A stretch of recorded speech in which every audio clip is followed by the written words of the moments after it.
we are promised to be heirs to with Christ. This is full deification in any way we look at it, as far as I can understand. So far as I understand, this is beautiful LDS doctrine. If I'm wrong, I'm willing to be corrected, but this is an astonishing exposition on the early Christian Irenaeus' teachings of deification. This is what we LDS understand it to be and mean. On page 94, he says, Irenaeus rather forcibly denies that God's activities, perfections, or attributes are external to his essence, and therefore somehow more communicable or participable to creatures than is God himself in his essence. God doesn't merely possess his virtue, he is his virtue. God is what he has. It's clear that Irenaeus believed those essentially divine virtues of which Zoe and Aphtharsia are frequently emblematic in his lexical ways of that he grants. Let me read this again. It's clear that Irenaeus believed those essentially divine virtues of which life and participation are frequently emblematic in his lexicon, truly to be communicated through the self-donating generosity with which God grants his adopted children a created share in his own uncreated virtues. For as he says, it is not possible to live apart from life, and the means of life is found in participation in God.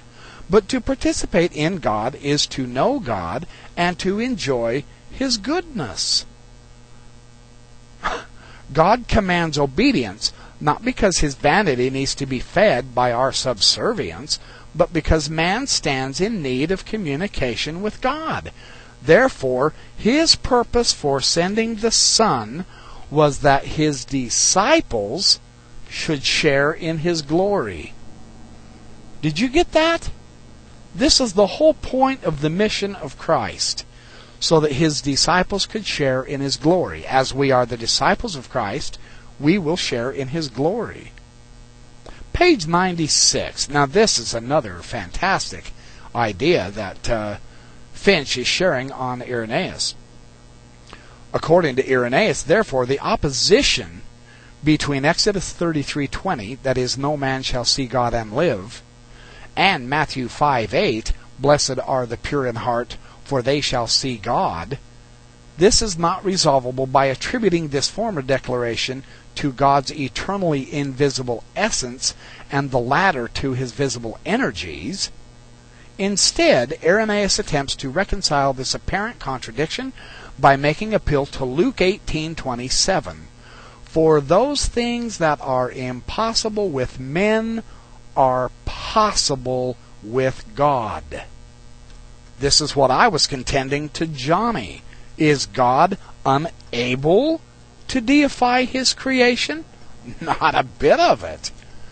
Irenaeus established the metaphysical possibility of human participation in an ever-transcendent God on the Christological distinction between the uncreated eternal Son and the created humanity to which he was united by the Holy Spirit through the flesh assumed at the incarnation. Jesus Christ is at once himself that union between God and creation, and also our own way to union with God. What distinguishes the new covenant from the old, therefore, is not a different, now immanent God, as the Gnostics want to believe, but a different kind of human relation to God, one in which the faith of men in God has been increasing, receiving in addition the Son of God, that man too might be a partaker of God. This is beautiful. Page 97. To be made a participant in the divine nature is to be united to the Father by configuration to the created humanity which his divine Son assumed from the Virgin, took to the cross, raised from the dead, glorified in heaven, and now feeds to his disciples.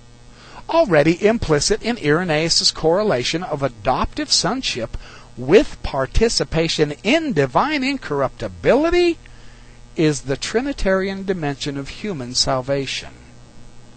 Very interesting. The principal redemptive economic act by which Irenaeus understood our primordial likeness to God and native capacity for sharing his life to have been restored was the incarnation of the Logos, in which a communion of union, oh, I love that, a communion of union was forged between God and the human race. This is the power of the infinite atonement, the communion of union. I love that. It's on page 97. That's beautiful. Well, Irenaeus writes of the Father's will. Here's what he notes about the will of the Father. What does the Father want? This is important to understand. What is the whole point? He wants that his offspring, the first begotten Word, should descend to the creature, the factorum. That is, what had to be molded, the plasma, and that it should be contained by him, and on the other hand, the creature should contain the caveat, the Word. The creature should contain the Word and ascend to him, passing beyond the angels and be made after the image and likeness of God. It is within this descending and ascending movement that the participatory exchange between God and man is perfected. I want you to notice this. He's not talking about limitations. This is completely perfected.